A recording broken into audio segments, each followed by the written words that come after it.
Welcome to Sunday Refresh. I'm Pastor Rob. You know, this last Sunday we were in the book of Galatians, and we were in the last portion of the book of Galatians, and I focused a little bit on chapter 5, and one of my main verses that I focused on was for you are called to freedom. This is verse 13 in chapter 5. Only do not use your freedom as an opportunity for the flesh, but through love serve one another. For the whole law is fulfilled in one word. Notice Paul here, he says a statement. You shall love your neighbor as yourself. And the one word that he wanted to focus on there was love. Such a fitting word for this time, in this day and age, and what we experience on a daily basis through the news media, through Facebook, through all the social media aspects that we have to put our opinion out there. And yet, God says you shall love your neighbor as yourself. And listen to what Paul says in verse 15. But if you bite and devour one another, watch out that you are not consumed by one another. We have a responsibility as believers in Jesus Christ to love our neighbor as ourselves.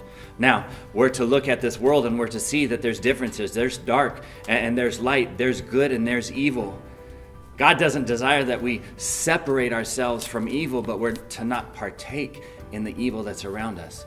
But we're to be a light amongst the darkness. We're to show the world who Jesus is. And what a better example, as we've been encouraged. The whole book of Galatians is about deliverance and how God has delivered us from the law. And I don't have to do all these good things to accept the grace that God has given me. That's the benefit of grace. It's undeserved, unmerited, unwarranted favor of God. And so what is our responsibility? To go out and to share with the lost. There's a lot of people dying in their sins today.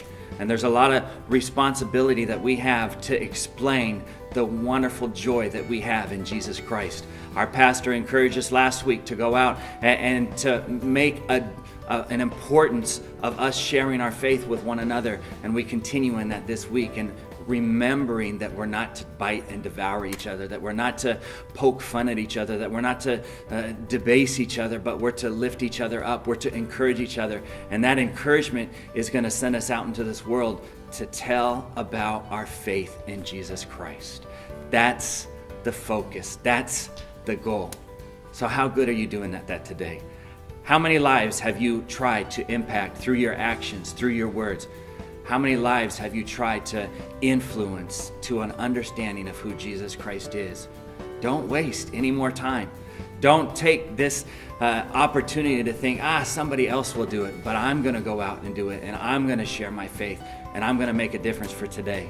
I think I said this last week during the refresh. People ask for revival, and they want to see revival in this church. They want to see revival in this nation, but the only way it's going to happen is if it starts with you and me.